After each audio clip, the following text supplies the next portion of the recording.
is your Fast Life motorcycle channel, the most awesome motorcycle channel in the universe. And we're going to talk about the COVID rally, the Sturgis COVID rally. What is going on? Welcome. This is your Fast Life motorcycle channel. We're here.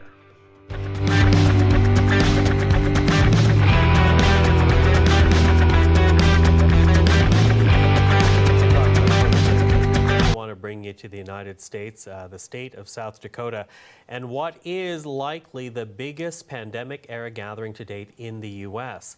It is the annual Sturgis Motorcycle Rally. It is expected to draw 250,000 people over the next 9 days. Again, this is in South Dakota, and masks are not required. To talk about this, let's bring in the CBC's Stephen D'Souza. So, Steve, nice to see you. Talk to us about the Sturgis Rally and the concerns over COVID-19. You know, this is an annual event actually celebrating its 80th anniversary, and you get, hundreds of thousands of motorcyclists from around the country descending on 80 years old, damn. Senior citizen rally, damn.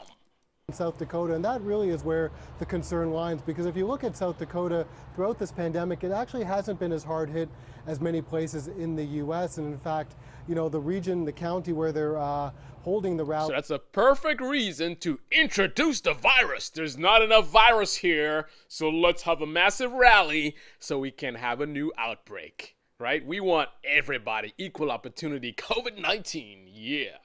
They only have, recently about 80 or so cases per day, only had about 8 or so deaths, and so not a huge number of cases. Damn. All right, so let's hear what the jokers over at CNN have to say. So first of all, I'm not a big fan of CNN at all. I'm not a big fan of mainstream media or corporate media. Fox News, CNN, MSNBC. A lot of these guys are clowns. There's a lot of good information you can get from there if you know how to get it. I got to be able to weed through the nonsense and get to the actual details. But a lot of nonsense on corporate media for sure, across the board. Typically, the main thing is they tell half the story. Fox News tells one narrative, and then CNN tells the other narrative. They're both wrong and correct at the same time because they don't tell the full story. Alternative media, people think, oh, I don't watch corporate media. I watch the independents because they don't have to follow the corporate agenda. Hey, man, at least the corporate media have a structured agenda that they're trying to push. Independence is the wild, wild west. Right? When you watch YouTubers who tell the news, they answer to no one. And there's basically no consequence of misinforming you. Right? At least with the corporate guys, they got the FCC, they can get fined, they can get shut down, they can lose their contracts with their advertisers. Now, we've certainly had YouTubers be demonetized and things like that. But it's a different level on the corporate realm. But if you think that wild, wild west, where you have a random person who can just get on YouTube and just say whatever the hell they want to say with no kind of accountability whatsoever, you think that that's better, I got a bridge to sell you, man. Bottom line is pretty much 98% of our media sources cannot be trusted. You've got to listen to them with a critical mind, right? You've got to really do your own research. You got to think for yourself. Now, the final thing that I'm going to mention is as far as politics. I'm apolitical. I don't even know what my parents' political ideas were. We didn't talk about politics growing up. Spent most of my life just looking at politics as a complete joke, but just, ambiguous. Like, I wasn't looking at one party, this party, that, or no, I wasn't. I looked at the whole thing as a clown show so much that it wasn't worth my time to even look into it and see who's doing what or whatever. The whole thing was just a mess. So I didn't really have a sense of who Democrats were or Republicans or conservative. I didn't even know what those words really meant. I just heard people talking about it. That's how much I didn't care about politics, right? I'm in my 40s now, so I'm a very interesting person, being that I didn't get brainwashed as a kid, right, with my parents pushing a certain political ideology. I didn't come into any kind of political ideology growing up, maybe my friends or wherever I live in the country. And I first started looking at these things with a very mature 4-decade-old brain, right? So I have the sort of situation of being extremely objective, right? No religious whatever, no culture whatever, no nothing. This is just, hey, what's what? And also my specialty in terms of professionally, I'm an analyst, right? I'm in the science related field, right? So I'm about facts over feelings, right? So that being said, so let's just quickly review. Corporate media, clown show. Fox News, CNN, MSNBC, and the independents as well. A lot of clown show. There's good information out there, but you can't really trust any of them. As far as politics, a lot of clowns on both sides. One side more clowns than the other. A lot of corruption, a lot of manipulation, a lot of divisiveness where you have two echo chambers. Both echo chambers think the other group of people, you're in an echo chamber. No, you're in an echo chamber. You guys both are. It's the Matrix, right? You got the Matrix of people who are in the real deep Matrix, who have no idea of a concept of a Matrix, think they're living in the real world, but they're not. You got a couple people that take the pill, and then they go into Zion, and they think, oh, we escaped the Matrix. Come to find out Zion's another Matrix, but they're more informed because at least they are aware of the concept of a Matrix. They just don't realize that they're in a different Matrix, right? That's the United States right now. You have some people that are deep entrenched who have no idea. You have another group of people who think they have the idea. They're woke. They know that the other group is in a bubble. But no, you're in a bubble too. You guys are all in bubbles. Small percentage of the population of the United States of America are people who genuinely are outside of the system. Now that being said, let's get to the Sturgis Rally. The COVID Rally 2020 in North Dakota. Million people from around the country revving their engines at the 80th annual Sturgis Motorcycle Rally. Bikes as far as the eye can see. Masks? Not so much. They've been recommended but not required. As one festival goer put it, quote, "These people calculate their risks every time they get on a motorcycle." Okay, see, let's just break that down right now. We got already some ignoramus, starting so early in the video. So, they calculate their risk every time they ride. Yes, when you ride a motorcycle, you do make a calculated risk. You know that every ride could be your last ride, right? Your last ride. You make a calculation about you and the risk that you are taking. But a key thing that a lot of people in this country for some reason are struggling, shame on you, American education system, they're struggling with the understanding or comprehension that COVID-19 is a community virus, not an individual virus. It's not about you. For once in your life, it's not all about you, right? You're making a calculated risk, but what about your grandmother, who you may catch the virus and bring it home to and kill? What about your neighbor who has diabetes and is 35, who you may catch the virus at the rally and bring it home to and kill?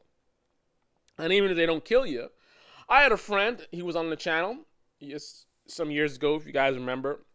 He was a guy with a very nice Ferrari.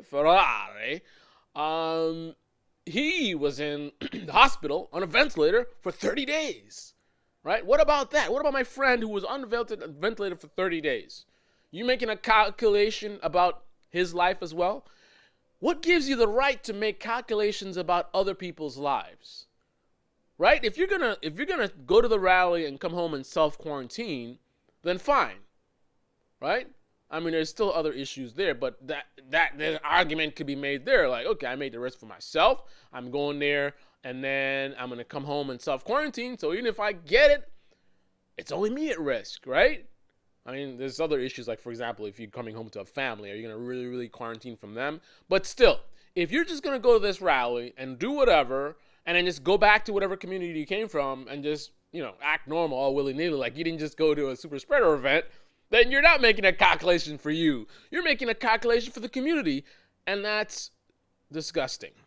Let's continue. I want to welcome Chris Cox. He's joining us now. He's the founder of Bikers for Trump. Chris, thank you so much for spending some of your Saturday night with us. As far as I understand, you're from South Carolina. Why was it so important for you to be in Sturgis this week? And did you take your bike all the way there? Yes, my bike is here along with our command center and our voter registration team. You said your bike is there, but I want to know, did you ride it there? Are you a real rider, or did you trail that thing up there? When I go out on a trip, I ride. I went to a big rally myself, just upstate New York, man. And I rode. And I was on a small bike, too. I think I was on the KTM. Little tiny little KTM. But I toughed it up because I'm a real man. No, I'm just kidding. No, but I did ride up there. I do my rides, man. Virginia, Boston.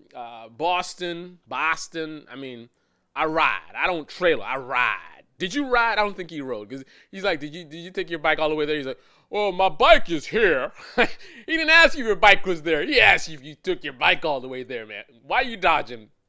Why you dodging, bro? Your intro there, there's a lot of predictions that have been made. There were predictions that over 5% of the people that caught this would actually die, when actually it's less than 1%. So Donald Trump predicted that it was going to go down magically to none months ago. It was going to magically disappear. That's what Donald Trump predicted. Then Pence was saying, by Labor Day, I think it's going to be pretty much under control. They've been saying that from day one. These are the people that you follow. Clowns who say stuff like that. But you're stuck on one prediction from way in the beginning.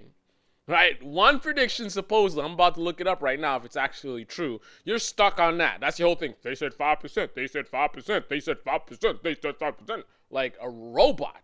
Right?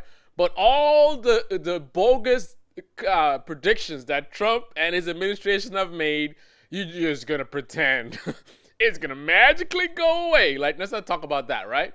Okay. Yeah. Talk about the fox, Rick. Mm-hmm.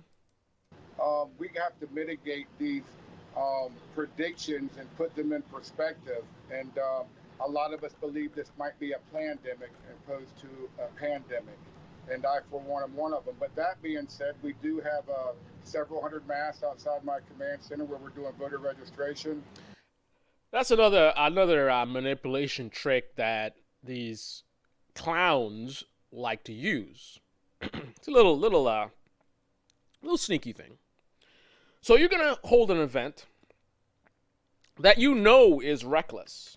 You know people are, the hoaxers and anti-maskers and all this kind of stuff. So to cover yourself, you just make sure you have some masks available. Of course, you only have, I think he said 5,000 masks when you're expecting 250,000, right? You see, you're not even trying. And that's a typical thing I would expect. They're not going to spend a lot of money making sure they have enough masks because they know people aren't going to wear masks. The whole point of having a mask there is for anyone who says, you guys are being irresponsible. You'd be like, well, we had masks available for people that wanted to use masks. That's what you call cover your ass. Come on, man. I'm not stupid. I ain't stupid. You play those tricks with somebody who's a less sharp, shall we say. You know what it is. Don't tell me about no goddamn masks. Registration. The restaurant I was just at had a Biker for Trump rally, has over 10 gallons of hand sanitizer and 5,000 masks. So we're taking the precautions that we need to take, but quite frankly... No, you're not. 5,000 masks for 250,000 gathering, and I'm pretty sure you're not stressing social distancing or safety procedures. You're just making certain things available so you could say you did those things, right? We're being safe. No. I think it's being blown out of proportion. I think this is being polarized by the left because of the simple fact that they would like... Of course, it's being polarized by the left as he makes a polarizing statement. You see the cognitive dissonance in this country. As he makes a polarizing statement, he says that another group is being polarized. Remember I said about the Matrix and the Matrix? You have two groups of people both in the Matrix and they think the other person is in the Matrix. So you're talking about the rally, right? The rally, and is it safe? And then somehow you decide to bring up politics about the left is polarizing. What do you think that is? Right? What do you think that is? You just drew a line and said, you got those people over there who try to do X, Y, and Z, but we're over here and we ain't playing that. Come on, bro. If you weren't being polarizing yourself, you wouldn't talk about the left, right? You would just say, in general, you think people are overreacting, right? You say people are overreacting. I don't think it's as bad as what. You wouldn't even bring up the so-called left, whatever the hell that means, right? So you are sitting here polarizing, saying that they're the ones polarizing. That sounds like some clown excuse me, stuff to me. Mail-in ballots, and that might be the only chance they have of beating our president if they have an opportunity to maybe cheat a little bit. Chris, let me ask you something. I appreciate the fact that you're holding voter registration events. It's important to have people have access to the ability to voice their thoughts in that way. But I want to clarify here. Did you say that you subscribe to the idea that this was a planned pandemic?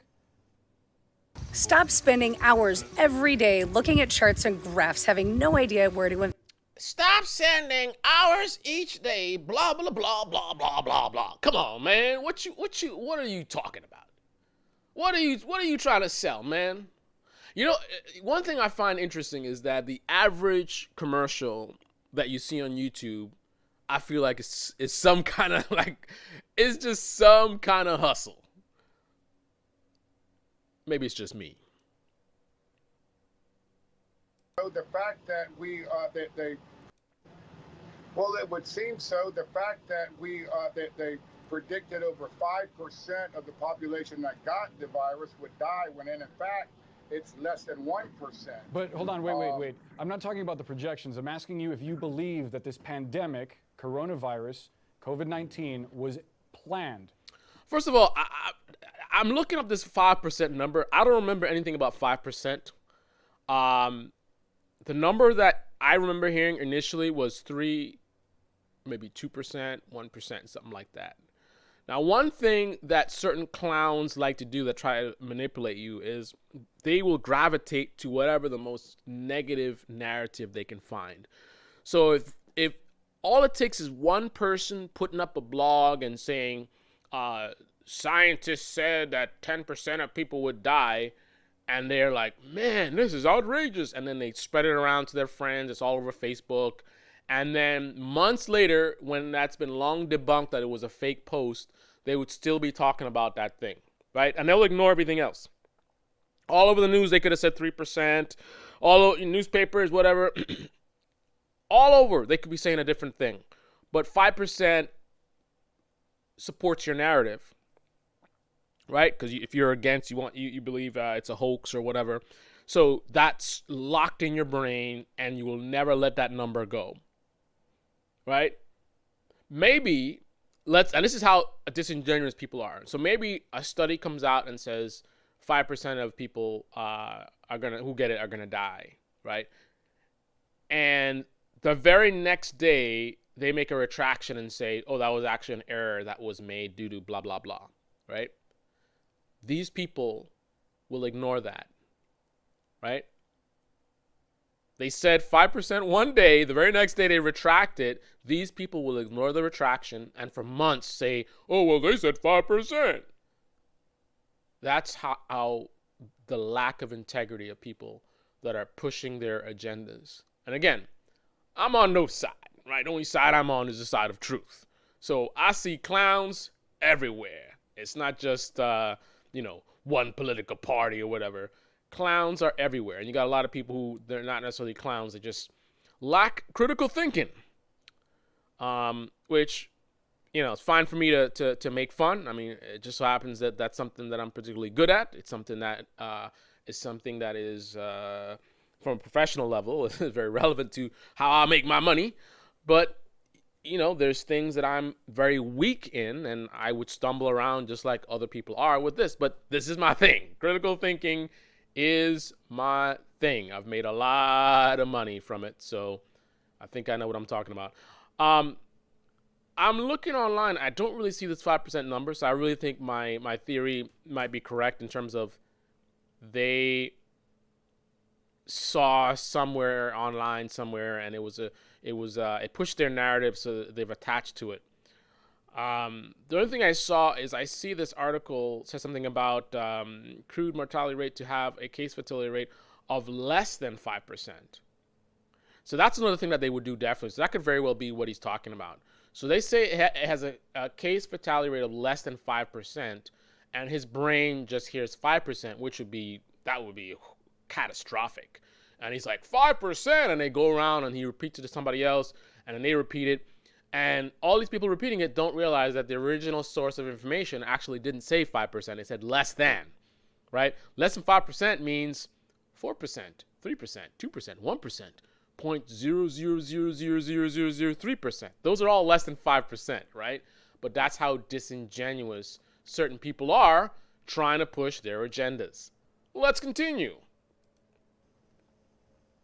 I believe that is being polarized by the left for the simple fact No. that they want to. I'm not asking you about the political reaction. Do you think that this is a plan by some nefarious organization to hurt Americans? Notice how he pushed that narrative out. First of all, he looks like, I don't know, the guy doesn't look like the sharpest guy out there. But anyway, I'm being judgmental, so sue me. He's asking him, he puts this thing about this whole pandemic. Oh, you saw that video, huh? You're woke. You saw the video that's, showing the truth. The stuff the corporate media doesn't want you to know. But then when he's asked about it, he's dancing around talking about, the left, this and that, and blah, blah. They're trying to polarize. Hey, you said something about it was planned. Now I'm asking you about this planned thing. Now you don't want to talk about it. Now you dancing and wiggling around. Come on, bro. I think this is a plan by the left to sink this amazing economy that our president has built, greater than anyone else, and that these. The economy that we had was not the greatest we've ever had, right? And that's just to show lack of critical thinking, lack of objectivity. This guy's just being spoon-fed certain narrative, and he's just repeating it like a parrot. There was a time in the past where the average person actually could save money in the bank, right? People were able to own property more than they are now. They had more money saved. They didn't have to work the amount of jobs they have to work today. To say that this is the greatest economy ever is to be completely clueless. If this was the greatest economy that we ever had, that's actually a slap in the face of the United States of America. Because if you think the greatest economy that we could ever have is an economy where only a few months out of work and a ton of people are in trouble. So they didn't even have enough money saved up for a couple months without income or reduced income. And that's what you consider the greatest economy. That's pathetic. That is absolutely pathetic. Greatest economy, by minimum, most people should be able to save 6 months worth of income, right? They should be able to go at least a few months without income and be okay. That's a great economy, right? Where you're making a decent amount of money that you can pay your bills and you can put away and save for a house, save for an emergency. That's a good economy, right? But if you want to follow a certain narrative, your great economy just means people working. So everybody could be working $3 an hour. But if all 340 million people are working, this is a great economy. There's never been more people working than there is today. Come on, bro. You got a bunch of people making $3 an hour. You got 10 people living in one apartment. But because the jobs, 0% unemployment. That's the greatest ever. Come on, bro. Numbers are being just exaggerated across the board. When we look at, I have a friend that's a doctor in South Carolina that took one of the swabs. Okay, this is the next thing that I like to do, the anecdotal.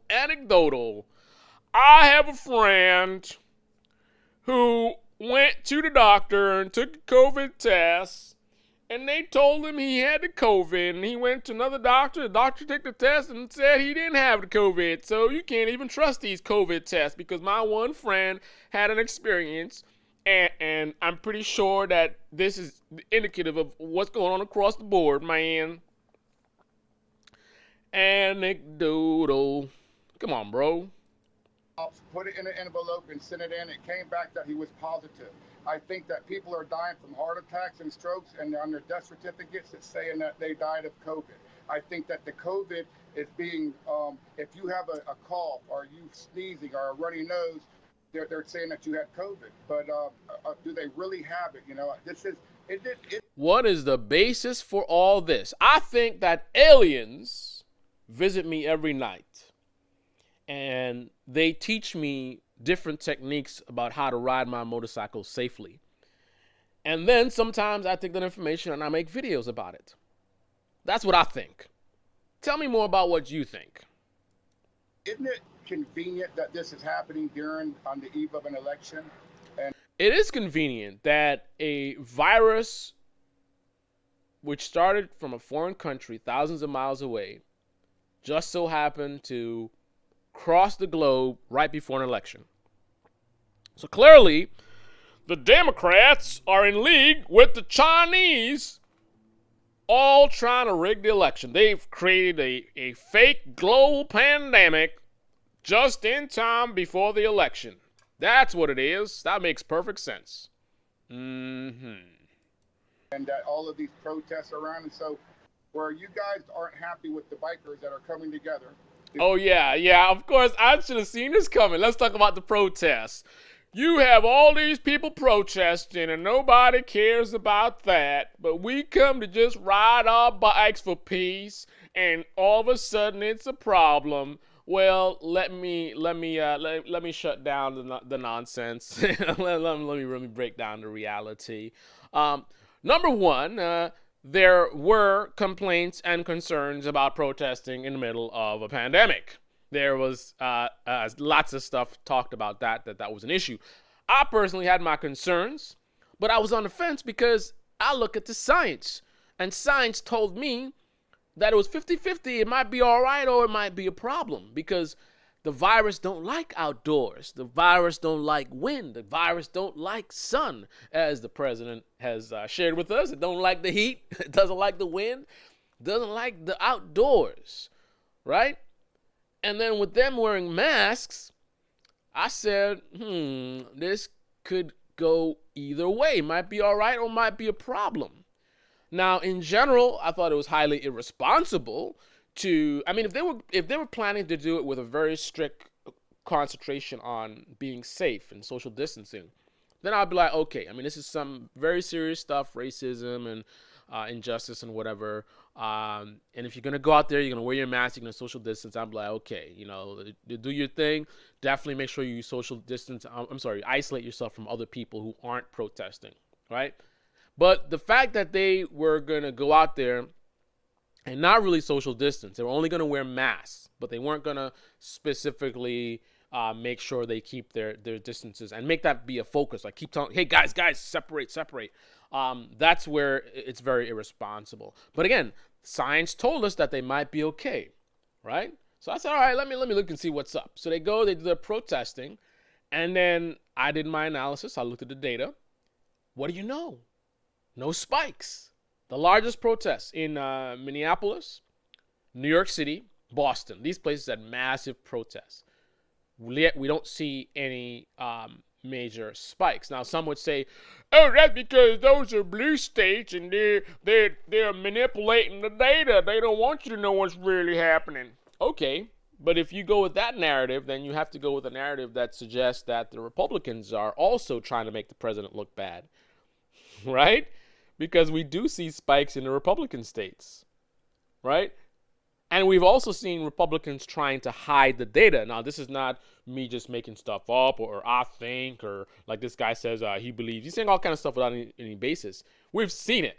We've seen actual Republicans trying to hide the data, make it look not as bad as it is, right? So he's suggesting that people are trying to make it worse than it is without any evidence, without any sources, while I'm stating the facts that we actually saw governors trying to make the data look less dangerous so that they could open up because of the economy, right? So with that being said, why would Republican states be showing spikes and the ICUs are fully at full capacity, things are out of control? Why would Republicans be showing that, right? If you think the Democrats are lying to you, things are spiking in New York, they're spiking in Boston, they're spiking in Minneapolis, but they're just keeping it secret, right? Because those are blue areas. I don't even know if Minneapolis is blue, but those are blue states. Then why are the red states doing the opposite? That doesn't make any sense. Are they working together? Are the Democrats and Republicans? Is it like a bipartisan effort? Okay, Republicans, we up here, what we're going to do is we're going to suppress the numbers so that it looks like it's okay up here, right? We got to make sure the protesters, we got to cover the protesters because they're going to help us to win. So we're going to pretend like there's no spikes. Whenever somebody comes in and they test positive, we're gonna flip it and say it's negative, and then we're just gonna shoot them in the back. But Republicans, help us out. What we need you to do, we need you to actually show that things are out of control in your states, and that's gonna make Trump look bad as well. So you Republican governors, you overreport the numbers. Come on, guys.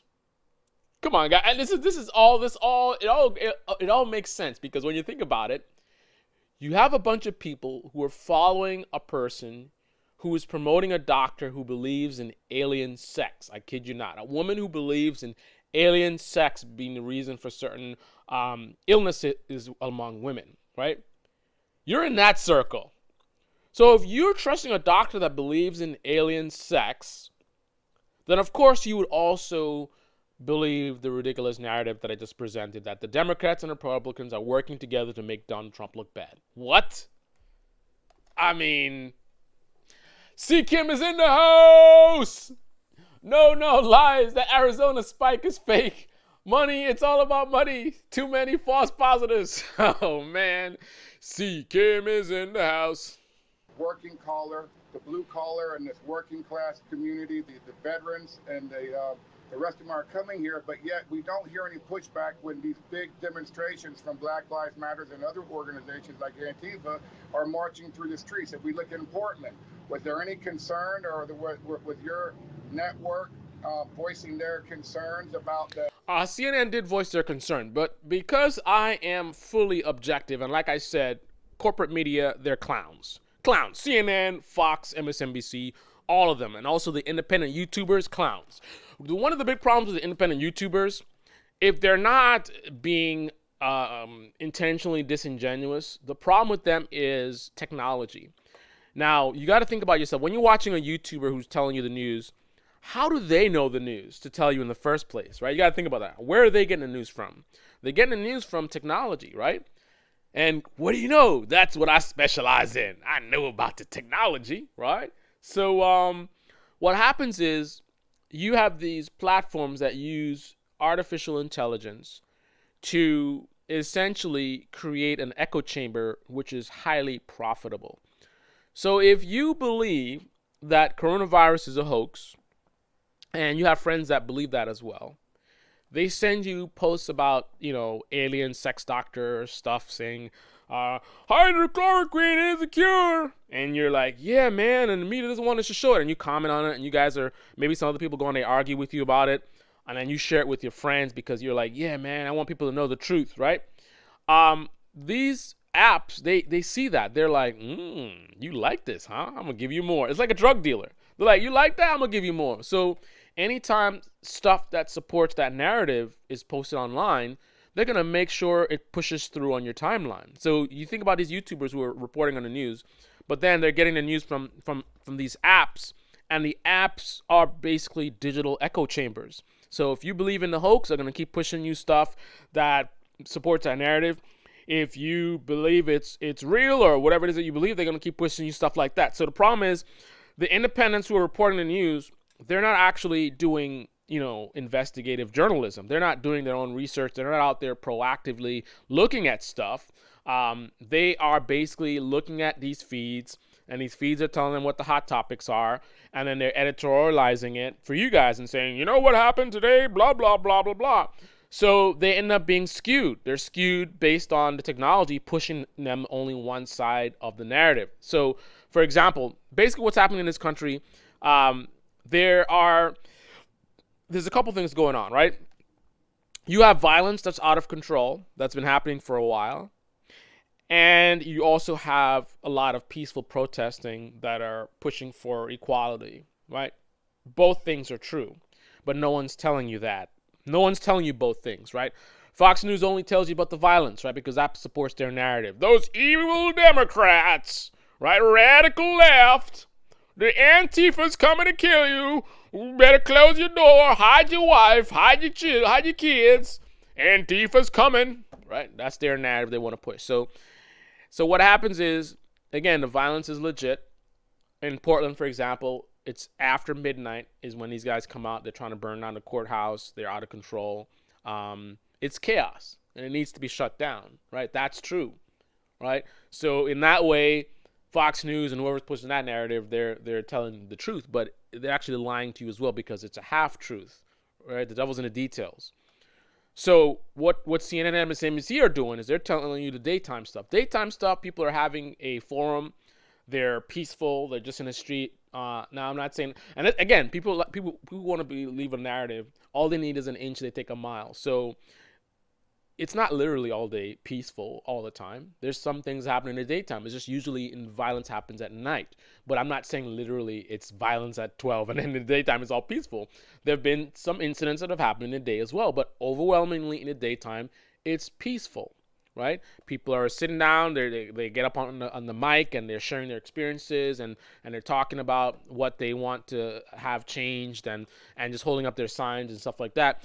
But CNN, MSNBC, they just show you that. They show you how it's peaceful. And then, of course, the narrative is they want to show you the Trump administration in a negative light. So, you got the secret police and they're shooting people with pepper spray, but they never would show you a reason for that behavior. And I'm not justifying what the police are doing. I'm just pointing out that CNN is just like Fox. It's entertainment. And to tell a good story, you want to have a clearly defined enemy or a villain and a hero, right? That's good storytelling from an entertainment perspective if you're telling a movie. They're supposed to be the news, right? But what I'm illustrating to you is that they're really not. They're entertainment. So for entertainment purposes, you want a hero and a villain. So CNN and MSNBC, the protesters are the heroes standing up for our rights, and the villain is Trump administration and the police who are attacking these peaceful protesters. Fox News, they're also telling you a story. They're also doing entertainment. So for them, the hero are the so-called patriots out there that are defending their streets. The villain is definitely these rioters and all this violence and whatever. But again, both things are true. There's violence that's out of control that needs to be stopped, that mainstream media is hiding from you. But there's also a lot of peaceful protesting that Fox News is hiding from you. Like, you go to Fox News right now, you're never going to see a peaceful protest on there, generally speaking. Of course, there might be exceptions, right? But generally speaking, they're going to over-report on violence. Anytime any violence happens, it's on Fox News. Look what these guys did. They're out of control. These radical left, right? That's the narrative that they're pushing, right? But on the flip side, CNN doing the same thing. They're over-reporting on the peacefulness. They're intentionally hiding major violent stories because it goes against their story. Just like Fox News is intentionally hiding major peace and accomplishments stories because it goes against their narrative of violence, right? So that's what's happening in this country. So no one really knows what's really going on because everyone's being lied to. The pandemic spreading in Portland. Actually, there absolutely was, Chris, because I was in the streets with protesters, and the first question that I asked them was, why are you here knowing that there's a pandemic happening right now? It's something that CNN has covered. I'm curious, though, because I have friends who have died from COVID-19. I'm curious, do you think that they died because of the virus or someone, faked their death or made it up? Because that is extremely offensive. Well, and it certainly is. And I definitely think this to be taken seriously, but I think it's being blown out of proportion. I think that right now the left sees an opportunity to polarize this situation, to try to. Again, he's polarizing the situation by saying that they're polarizing the situation, right? He's drawing a line saying it's the left that's doing. That's polarizing, right? Why are you talking about the left, right? Why does it have to be about politics? Right? Just speak about what's happening. If you think that people are overreacting, just say that. I think people are overreacting. I don't think it's as bad as people are saying. Why are you bringing in the so-called left in there? That's polarizing, right?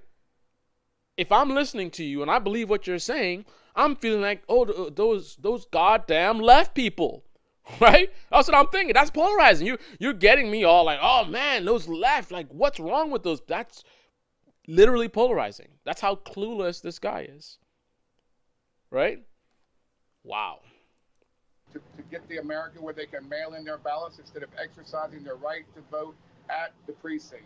And that's what we would like. And let me also point out another thing that's ridiculous that is being done. So initially, there's this ridiculous talk about it's just like the flu. It's no worse than the flu, right? These are people who are being really emotional and in the moment, and that's their feelings. They have feelings over facts, right? Now, I am the scientist, right? We make projections. We look at the data. And early on, we could see several factors that were telling us that this thing had a high potential of spreading very rapidly and very easily. And if it did so, a lot of people would die. Because even if it's a 2% death rate, or even a 1% death rate, if a lot of people are getting it, that's a lot of people dying. I mean, think about if everyone in the country had the virus. What's 1% of 350 million people? That's a lot of people, right? So you can't just look at how dangerous the virus is in itself. You've got to also look at how contagious it is. Because case in point, the flu that they like to say, oh, it's just like the flu. If the flu was 10 times as contagious as the flu actually is, it would be devastating.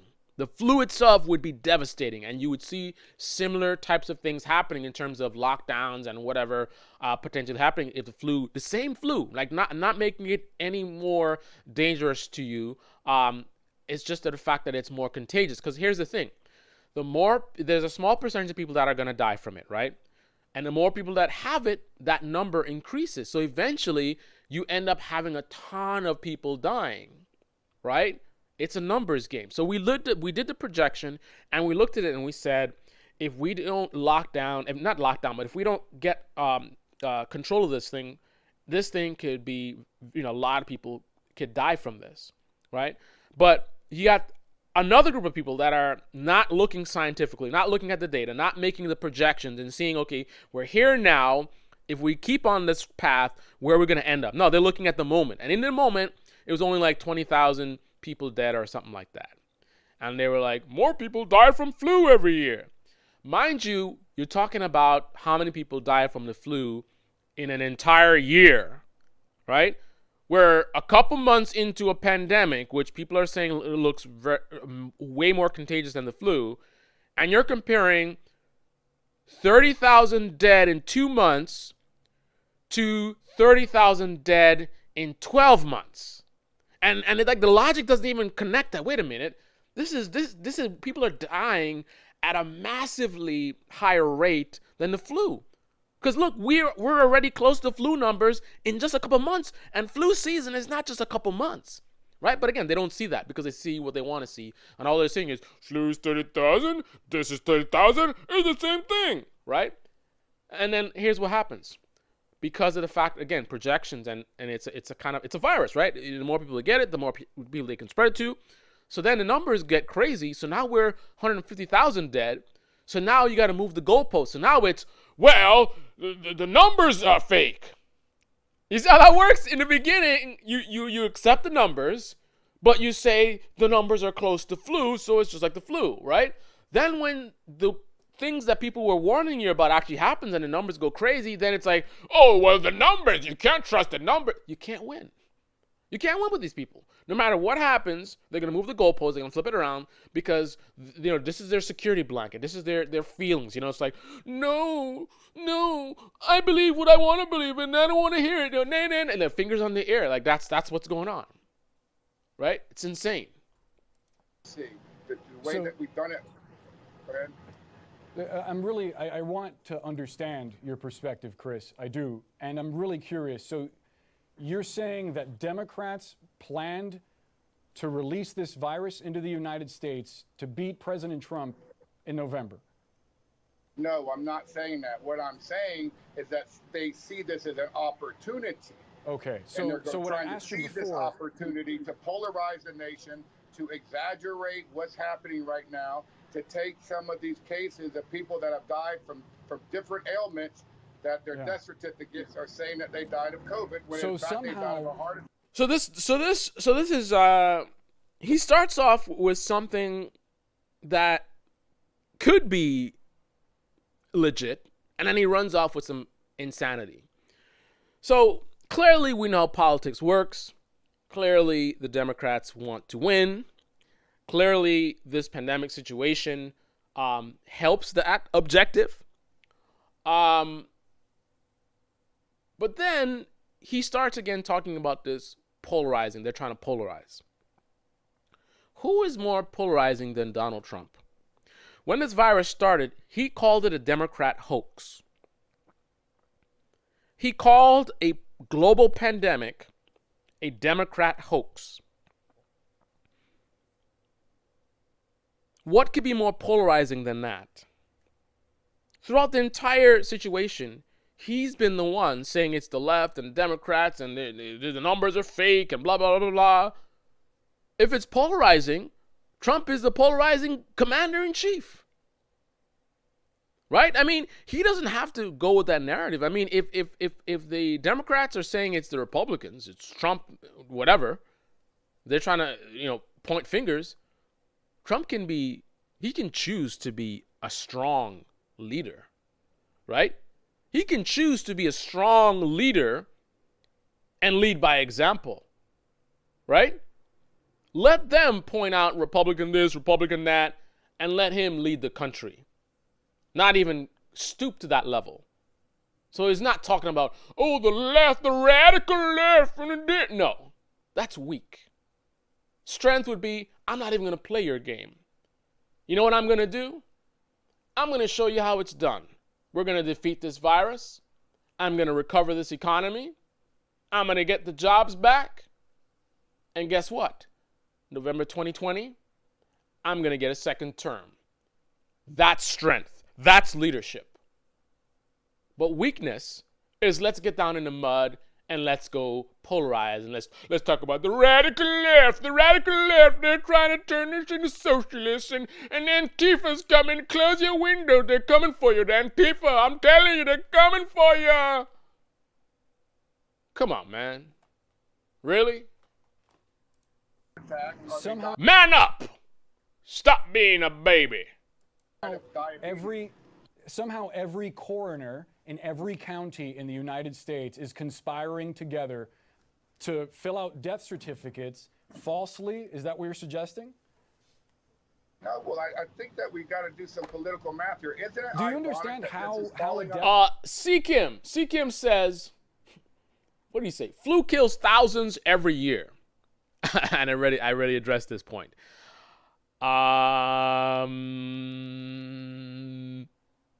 Flu kills about 40,000 a year, right?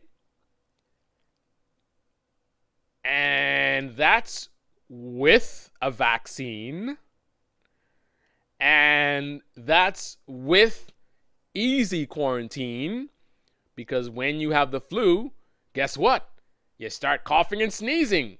So you take off from work. Or people are like, oh, he's got cooties. And they avoid you. Unlike the coronavirus, where you don't even know you have it. So you're walking around, going to work, spreading it around the community. Right? And also, people don't know to avoid you because you're not showing symptoms. Or your symptoms are minor. So that allows it to spread much more than the flu. But then let's get down to the data and let's leave feelings aside. Flu, 40,000 with a vaccine in 12 months. In half the time, 150,000 Americans are dead. And if you want to think that somehow those numbers are fake,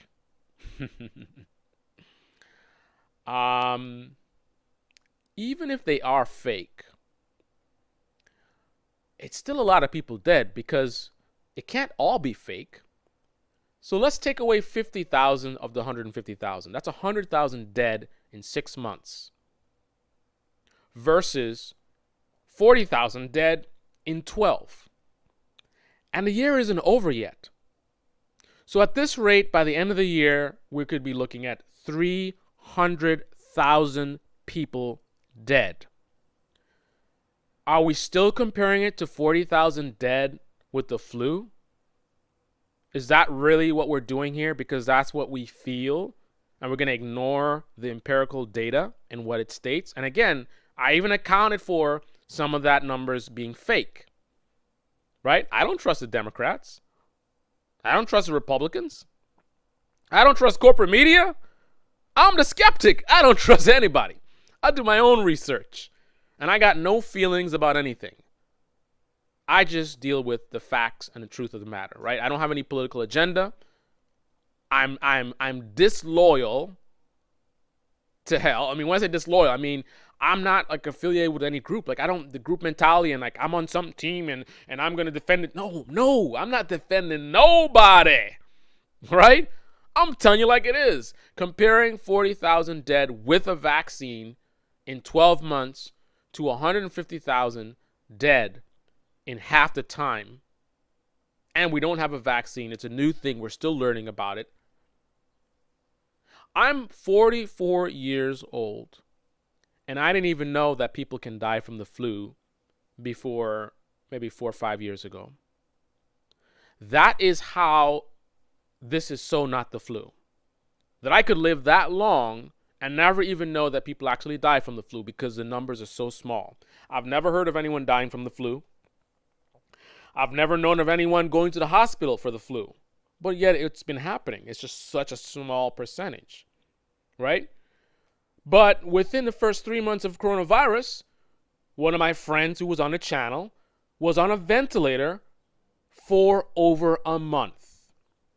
My aunt has died from COVID, right? 44 years, never even known anyone to even be sick from the flu to where they have to go to the hospital, right? That is how drastically different these two things are. That now I'm not only knowing people hospitalized, I have a family member who died, and I know of many other people who have died or were hospitalized because of this virus. And keep in mind, that's with lockdown. That's with masks. That's with some level of social distancing. We don't do anything really for the flu. Most people don't even think about the flu. So 40,000 people die with us just doing whatever, and we have a vaccine. With coronavirus, we did all this stuff, and still 150,000 people died, or if you believe it's a lot of fakery, 100,000 people died, which is a lot, with lockdown. That is massively different than the flu. If we did what we are doing now for the flu, the deaths would not be 40,000. It's probably going to be 5,000 or much less, right? The fact that so many people are dying anyway, even with the lockdowns, that demonstrates that this is way more dangerous than the flu. And you're also going to look at the global consequences. So it's not a Democrat versus Republican thing. This is devastating countries all over the world. But some would say it's a global conspiracy. I would say, show me your evidence. That certificate process works, Chris? Of a president who had an assault against him on every turn that he's made. I mean, Chris, do you understand the process that doctors and coroners go through when someone dies to fill out a death certificate? It's a legal process, and it has to be verified by a coroner. There are coroners in every county in the United States. For what you're saying to be true, all of these coroners from across the country. Are you over 25? Have a Yo, clean driving yo, record? I gotta talk about this. Have you guys seen these ads? Oh man, they just know how to push you guys buttons. They find these hot models to do that. Was it protected.com? Hey, are you over 25? Do you have a clean driving record? I'm pretty sure it's some garbage, but it's just amusing to me. The playing to the sex, you know? They're trying to get those guys. Look at the pretty face and, oh, I'll try it. Maybe if I try this service, I might meet her. Think with your big brain, not your small brain, guys.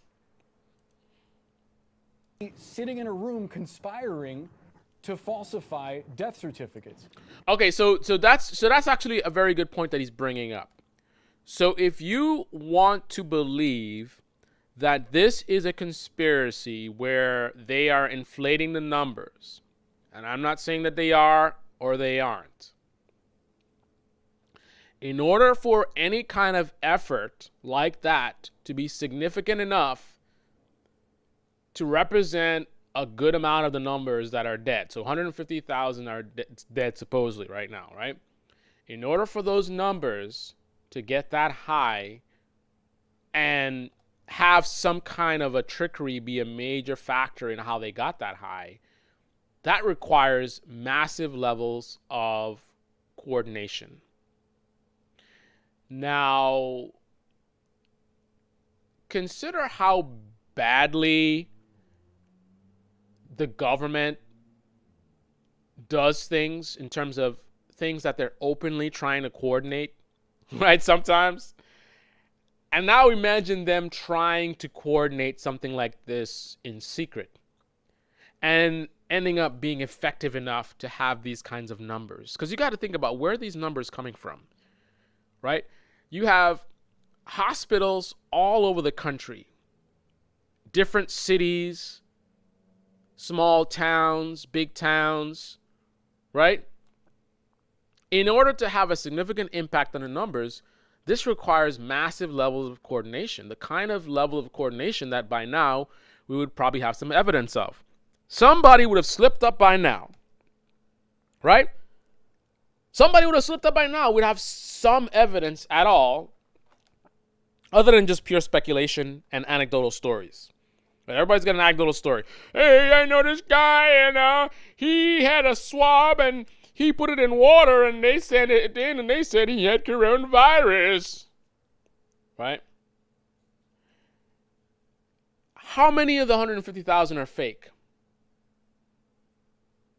Even if 50,000 of that is fake, 100,000 dead, so then you're saying 100,000 is a real number. So 50,000 are fake, right? 100,000 is a real number. 100,000 dead in 6 months? You think that's okay? It's only 100,000. Right? So even the argument that they're overblowing things falls apart when you really look at it, right? Because even taking away a huge chunk as 50,000, you still end up with a massive number. That's more than twice the deaths of the flu. And again, we don't do lockdowns for the flu. So that's with lockdowns. With lockdowns, with all the wearing of the mask, 100,000 dead in 6 months. So again, the argument that it's overblown is not enough, because in order for that argument to make sense, then you would need it to be like maybe 80,000 or 90,000 of the 150,000 is fake. To get that level of distortion in the numbers would require a massive coordinated effort. And do you not think that Donald Trump, who is the president of the United States and who has Bill Barr, who leads our Justice Department, who is on his side clearly, you don't think that by now they would have been arresting people for committing fraud? I mean, think about it. Donald Trump's been pushing this whole narrative of how it's fake and whatever, blah, blah, blah.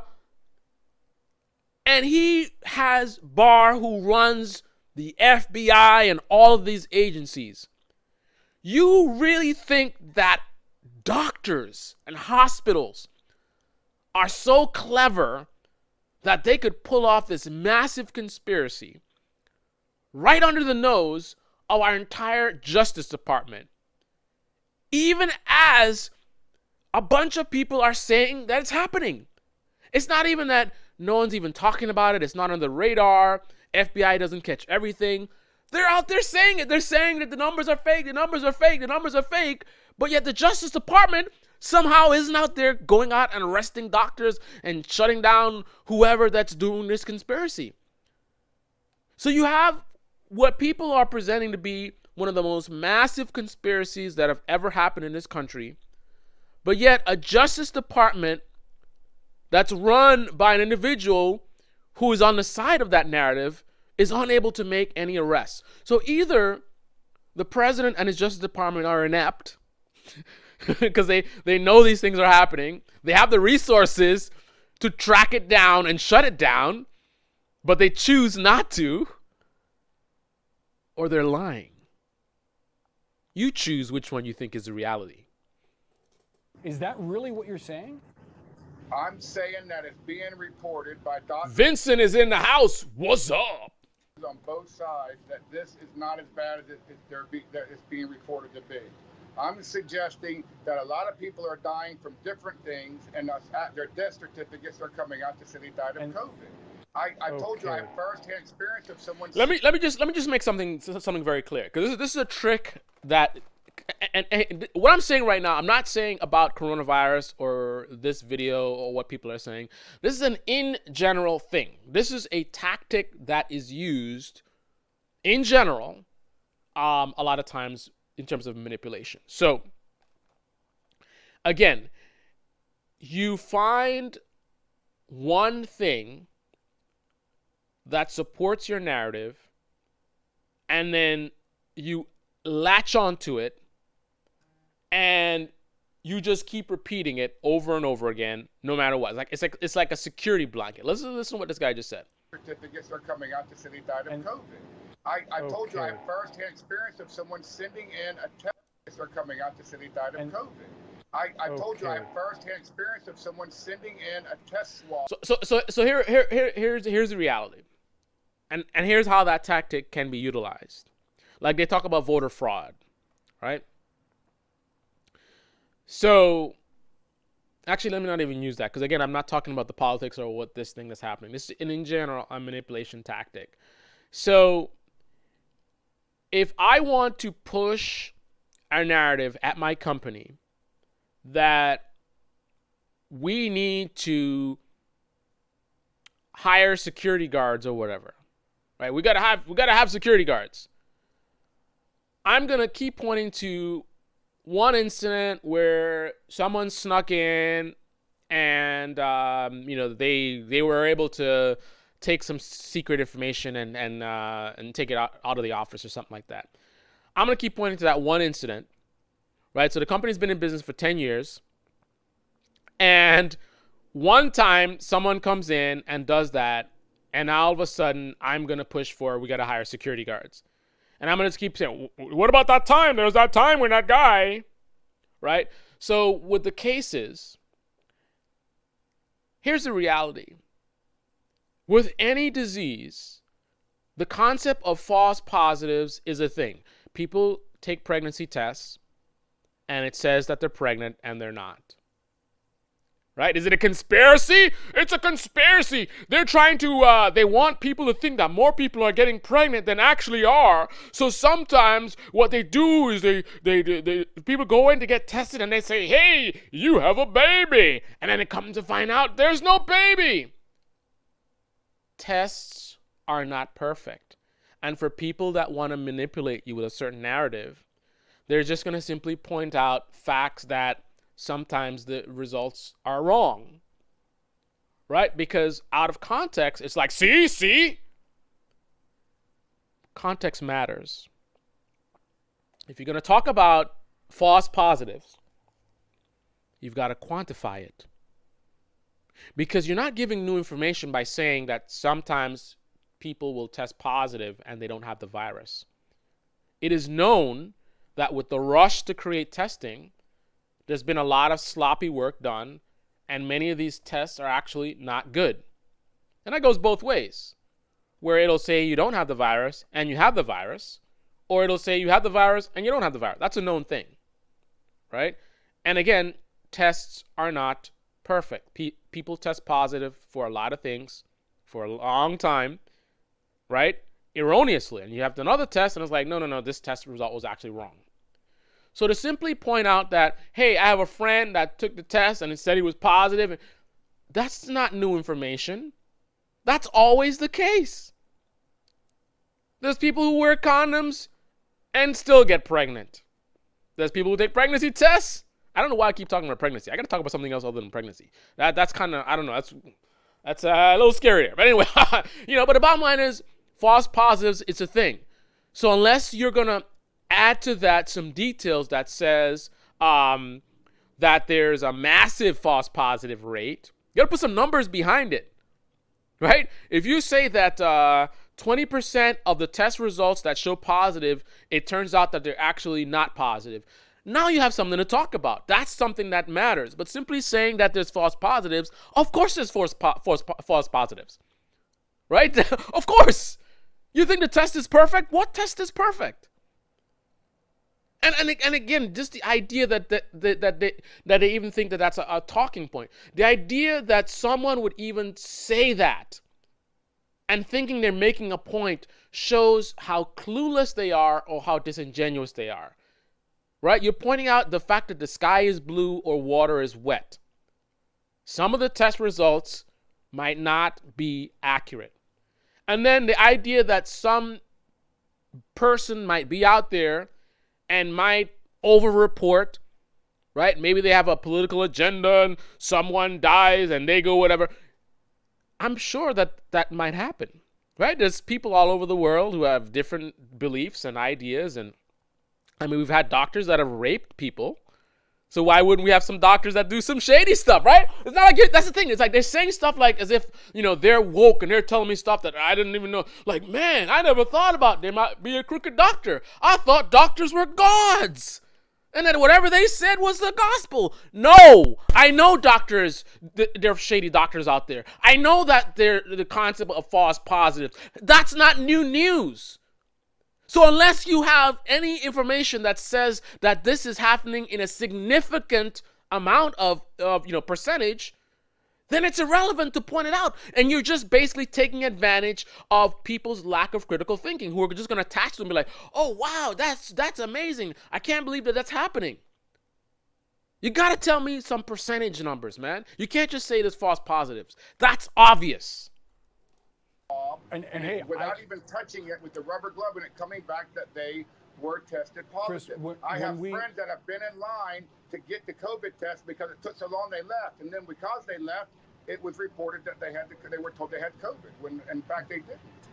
That's fascinating, and I wish that you would stay on the line with us after this interview. Oh, I'm sorry. Yo, C Kim. C Kim, you didn't even tell me this. I got this guy cut off on the screen like that. You let somebody come into the stream almost at the end, healthy disrespect for authority comes in, and I don't know, did C Kim, did you say something about the half screen? Right, Hayabusa. I mean, we don't really need to see this guy's face anyway, but that's kind of not good. Anyway, let's continue. Not CNN. Let's wrap it up. Fox News or Reuters or any other news organization, because that deserves to be exposed. I have another question for you. If all these coroners are conspiring to falsify the numbers, as you've suggested, then what about other countries? Why have almost 20 million people around the world been reported to have died from coronavirus? Are there coroners in all these other countries? Rather, forgive me, 20 million cases, some nearly 20 million deaths. But at least he caught himself and corrected it. 725,000 deaths. Are coroners in other countries also falsifying death certificates? Well, let me ask you this. Are more people dying from the common flu? Are more people dying from car accidents? Are more people dying from AIDS? Are more people dying just from I appreciate the attempt to deflect. The answers to those questions are no. We don't have 150,000 people dying from the flu. Not even close. I appreciate the attempt to deflect from the question, but I'm asking you if you think that people in other countries are also faking their numbers, and if Democrats are somehow controlling them too, Chris. No, I don't think that the Democrats are behind it, but I think that they are trying to polarize the nation. Okay, I think fair. they're trying to use this as a stepping stone to try to get mail-in ballots, which is just absurd. We need to go to the polls and exercise our right to vote. There's too much wiggle room for cheating if we mail in our ballots. If you believe that Democrats, we need to cast our vote.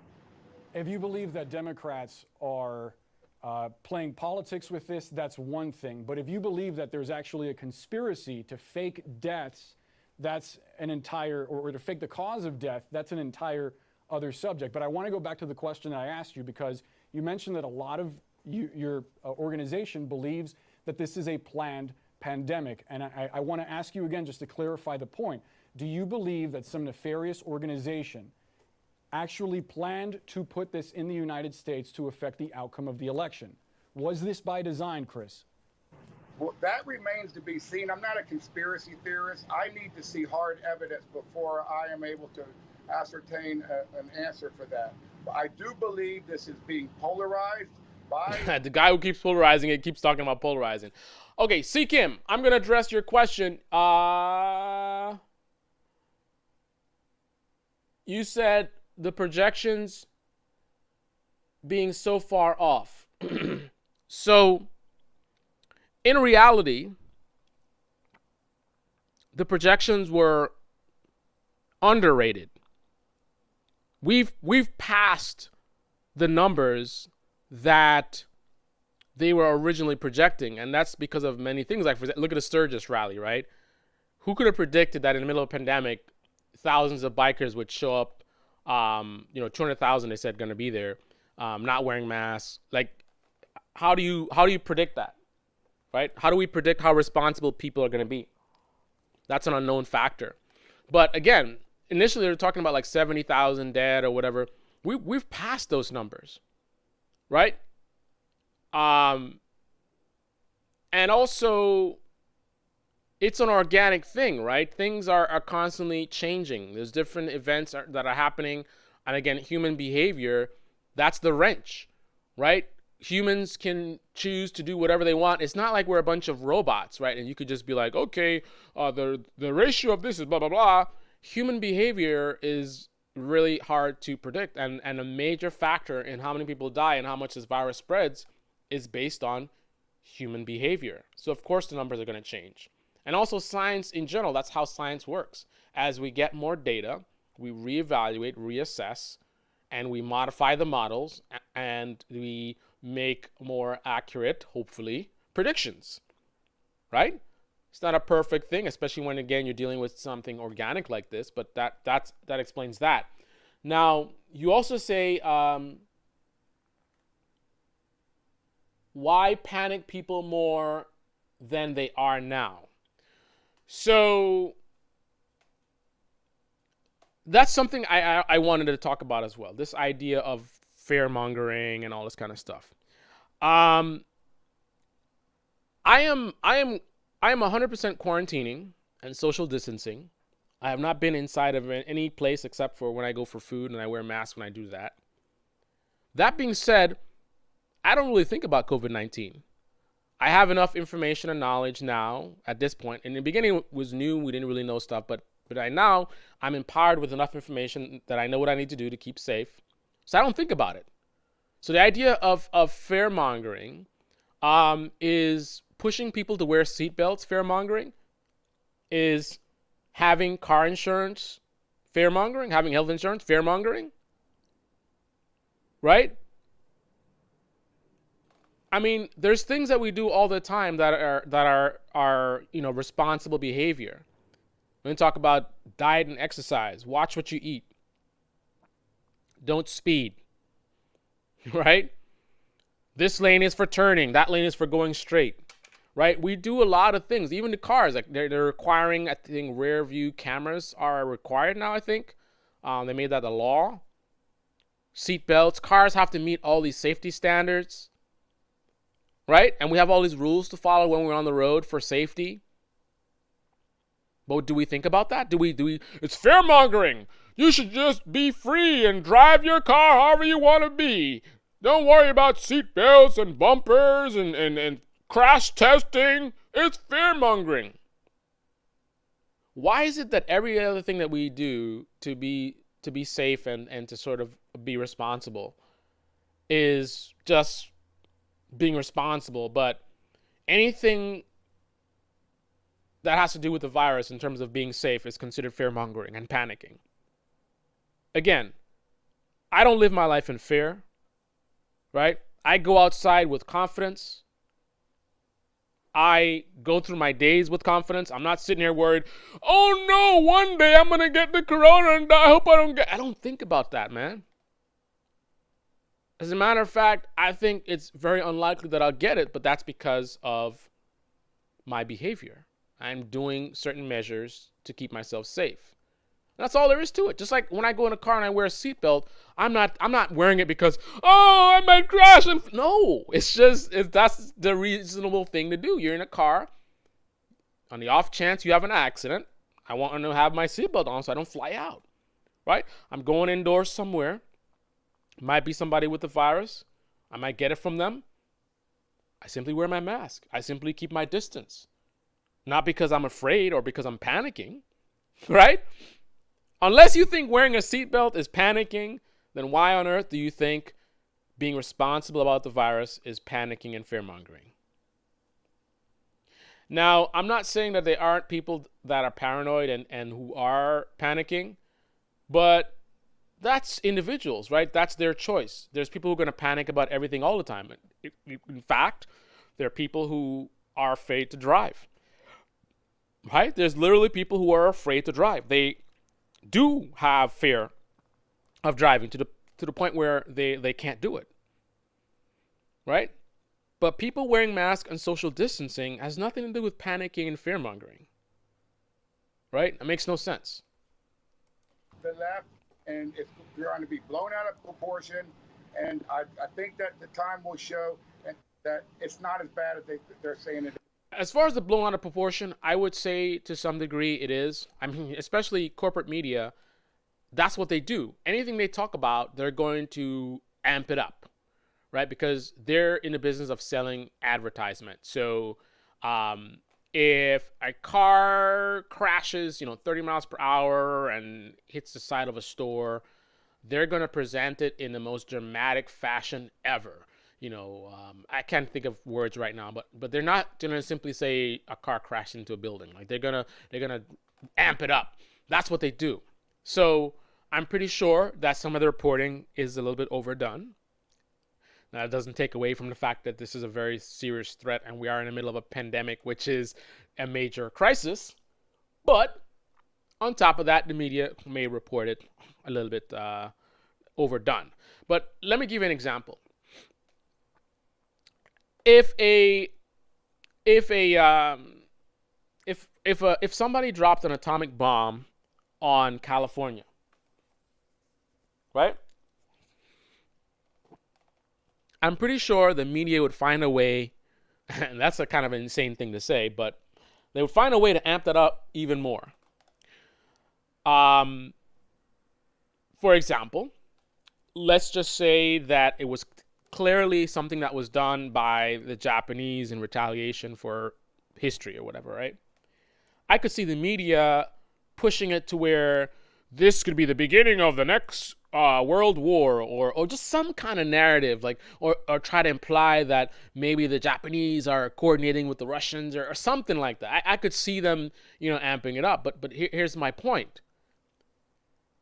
The fact that an atomic bomb was dropped in California is insane, and that's a big deal.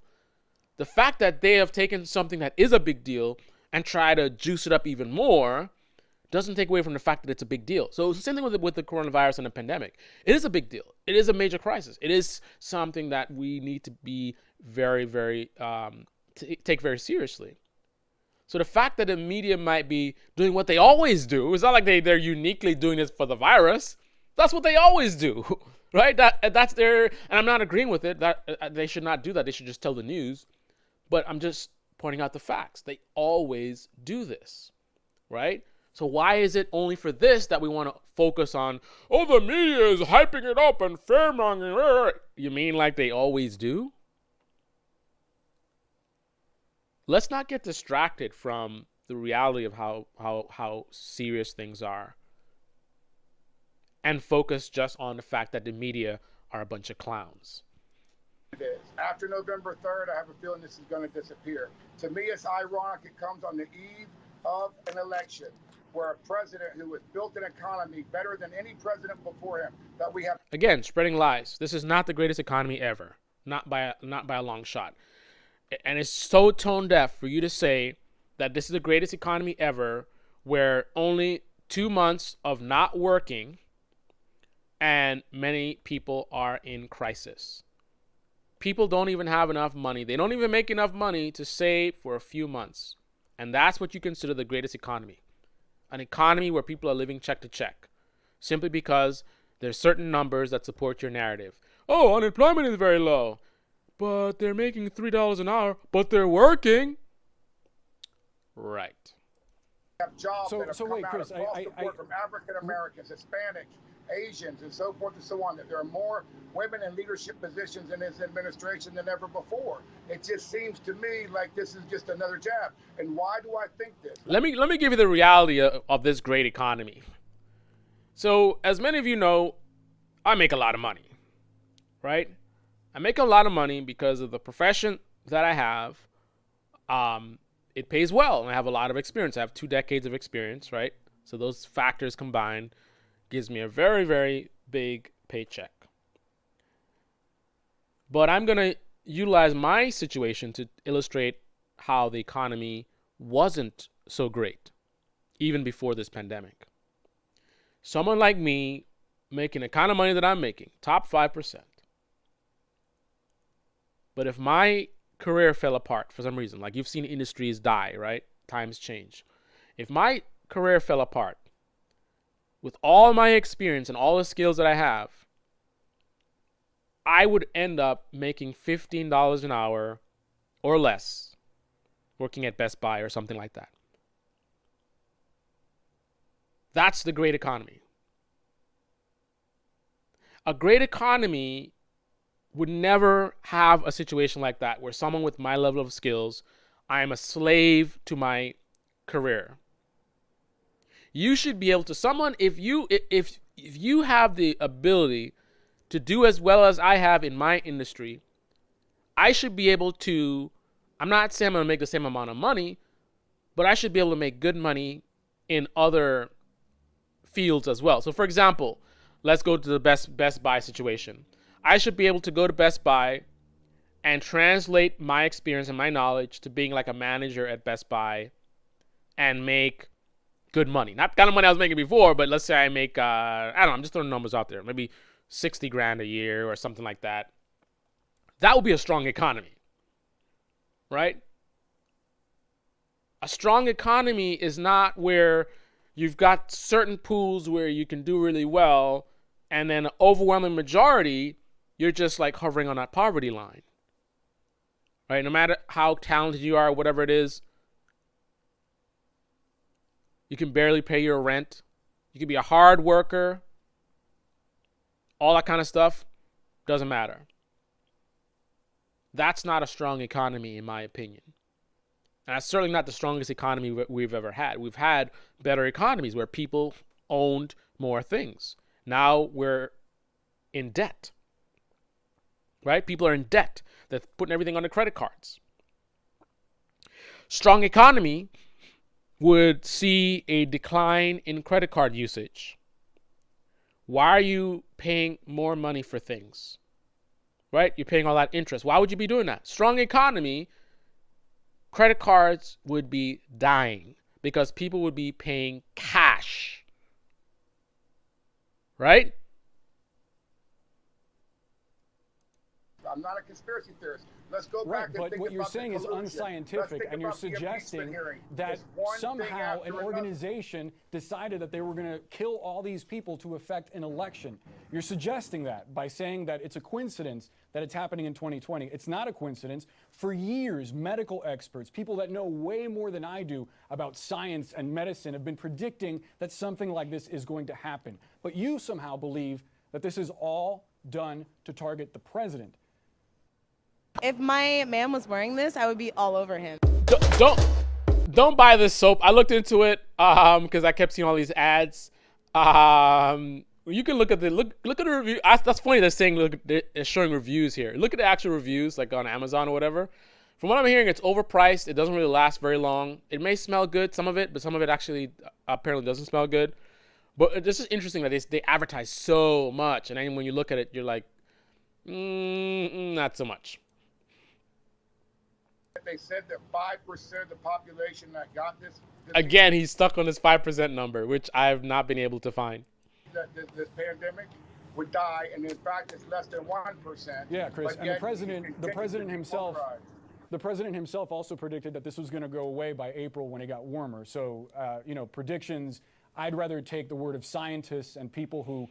Exactly, he's literally following somebody who has been wrong over and over again. It's going to go away. It's only 15. It's going to go down to 0. And then when he was saying that in the beginning, the numbers he was saying were wrong. He would say it's only 15 cases and it was 30 already. Right? So he was underreporting the numbers in the beginning and saying it's going to just magically go away. And pretty much everything he said along the line has been incorrect. This guy follows a man who has been wrong from the beginning throughout the entire process. Right? We are an embarrassment globally. People are looking at America and wondering what is our problem. Other developed nations are doing much better than us. But this guy is following the leader who is behind all of that. Meanwhile, he's stuck on somebody somewhere said 5%, and I don't believe that's the case. I looked it up, and I think they said it was going to be under 5%. So he's misinformed about that. But in August, he's still stuck on some 5% number. That's his whole thing. 5%. Ignore all the stuff that Trump has said, but let's stick to this 5% number, which is not even accurate. Like, that pretty much sums it up. That pretty much sums up this guy and his thought process and what he's all about. Actually know what they're talking about, their area of expertise, than the president, who does not seem to know much about medicine and science and this virus. Chris Cox, I really appreciate your time. We've had plenty of doctors come out and say that this is not... We've had plenty of doctors in the actual area, but when you have people coming from all over the country, the concern is that when they're coming towards one area, gathering in large numbers, as you mentioned, perhaps 250,000 people, maybe even more, that this is just a perfect opportunity for the virus to spread. Now, people in the community itself were actually against having the rally, voted about 60% in favor of canceling it, but because of state issues and because of the fact the governor was really behind this, the event went on as planned, and so masks are not mandatory, they are encouraged.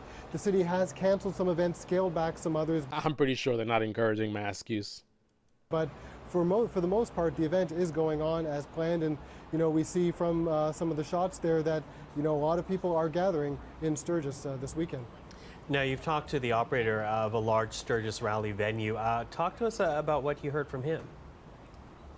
Well, he was saying, there's still not as many people expected to come as there have been in previous years, and that they are taking some precautions. The fact that, a lot of the venues are outdoors, and, of course, experts say that being outdoors does make it more difficult for the virus to transmit, and that they are going to put social distancing in place. For example, he runs a major concert venue where Canadian rockers, The Guess Who, are actually headlining tonight, and so they're actually creating the concert venue in a way where people can ride their bikes into the venue itself and stay socially distant.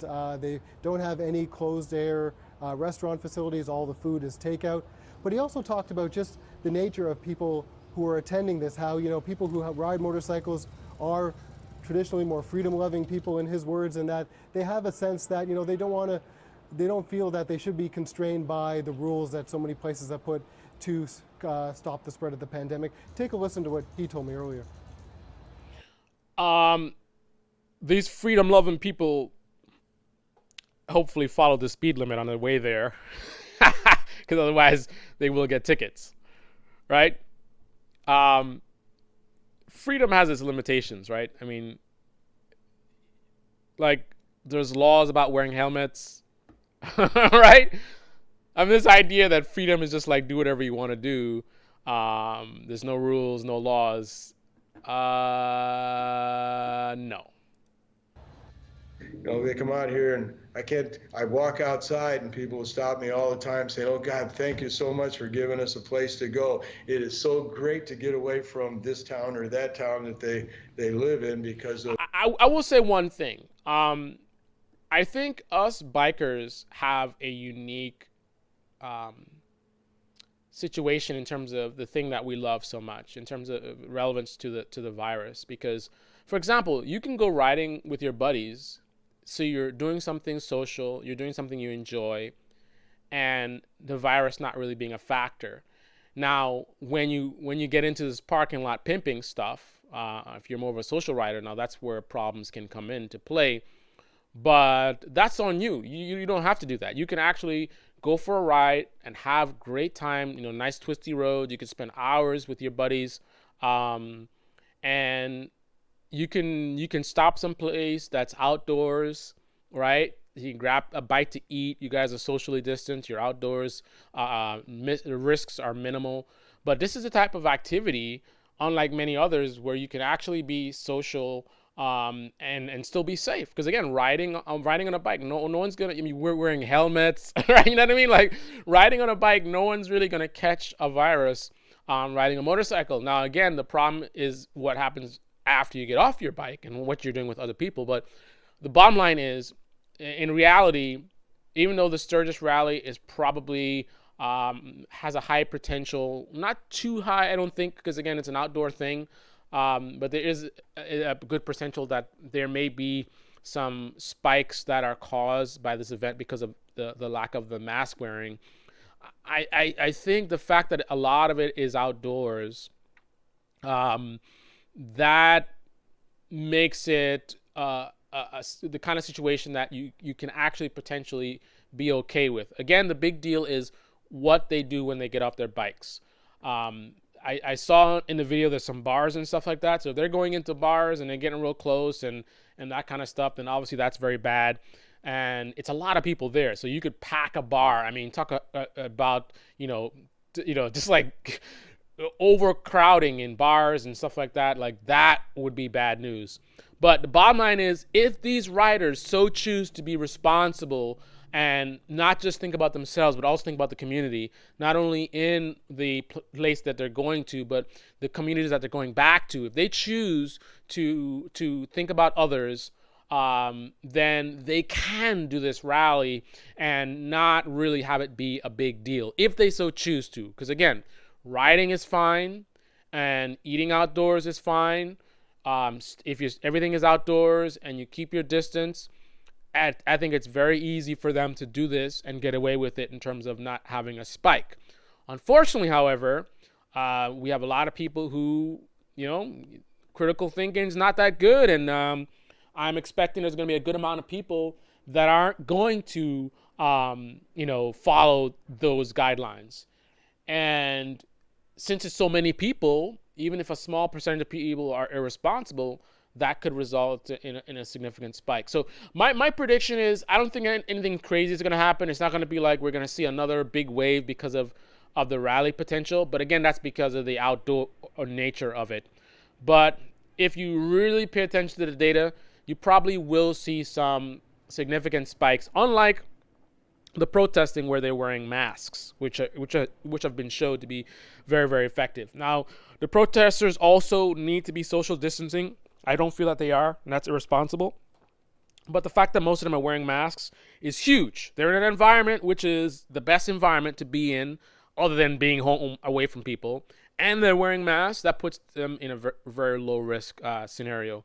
Here we have similar in terms of the crowds, but then you remove the masks, and then I think that factor alone could be the factor that makes a difference between protests happening and no major spikes, and the Sturgis Rally happening, and then you do see spikes. If Sturgis Rally wore the masks and were more serious about social distancing, to me, it would be just like the protesting. You would see no major spikes, and it would be like, great, another demonstration that there are ways that we can get outside and be social, do things we enjoy, and do it in a safe way, if we so choose.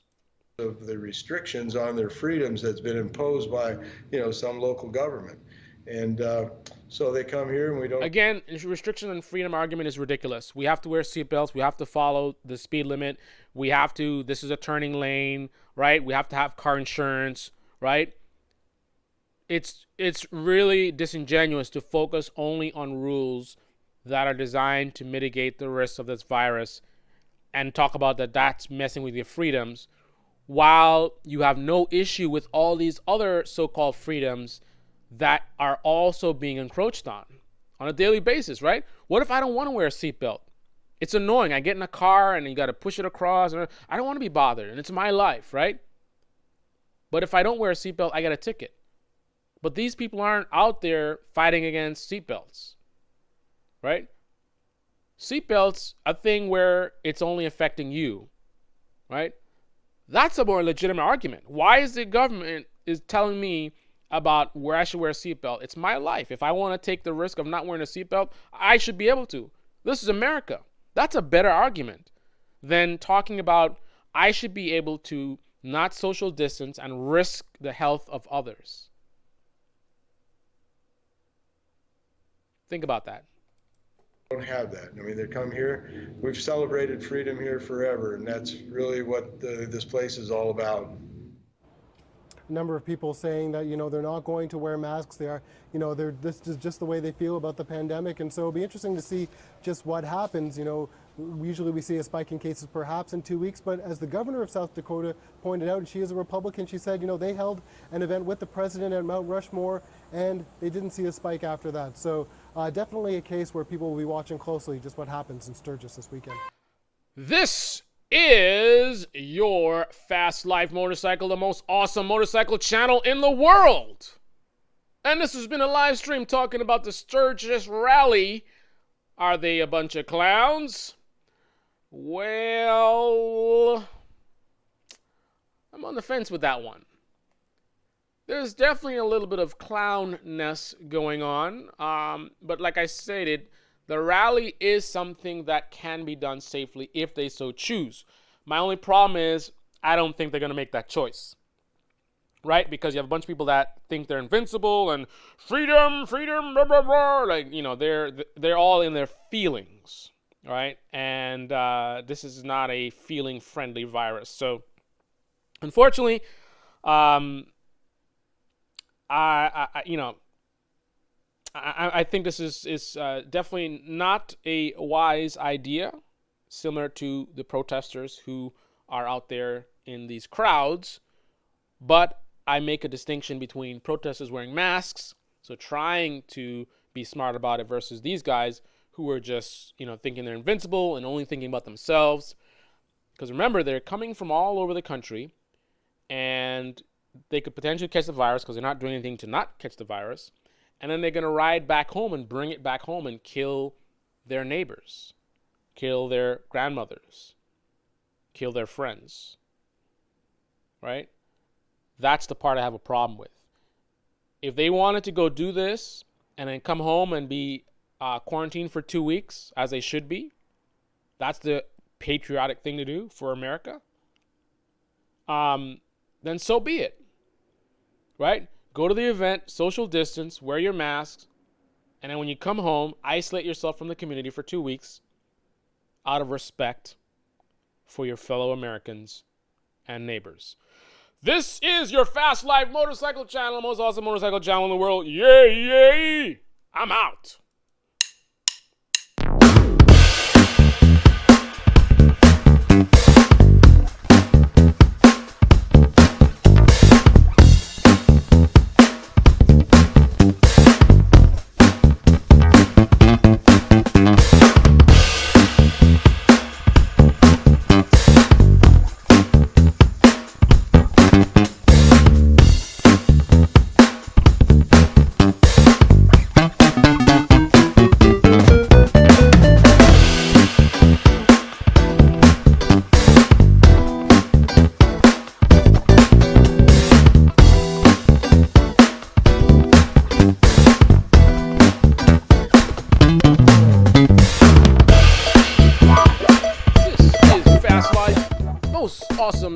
motorcycle. Okay, I'm gonna stop right now.